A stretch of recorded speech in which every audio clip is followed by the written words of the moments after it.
Hello बच्चों, चलिए प्रश्न पढ़ते हैं। प्रश्न दिया है, प्रत्येक आबादी जनसंख्या की वृद्धि व विकास के लिए दो विपरीत बल कार्य करते हैं। इनमें से एक किसी दी हुई दर पर प्रजनन की क्षमता से जुड़ा होता है।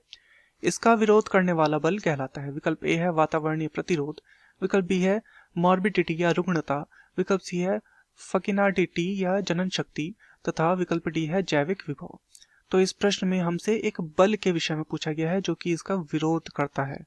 तो इस प्रश्न की जो मुख्य अवधारणा है, मुख्य अवधारणा जो है इस प्रश्न की, वह विरोधी बल का नाम बताने के विषय में है कि यह विरोधी बल कौन सा होता है। तो इस विरोधी बल को समझते हैं कि यह विरोधी बल कहाँ से आता है।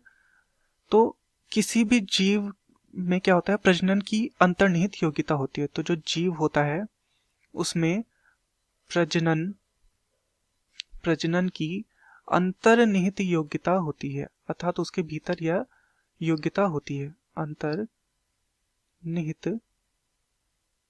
अंतर्निहित योग्यता उसमें होती है जीव में। तथा एक प्रतिरोधकता होती है जो कि आबादी वृद्धि का संदमन करती है। एक क्या होती है, प्रतिरोधकता होती है, जिसे या फिर प्रतिरोधकता को हम किस रूप में बोल सकते हैं, जो कि क्या करती है, आबादी वृद्धि का संदमन करती है, अर्थात उसे दबाती है, वृद्धि का संदमन करती है।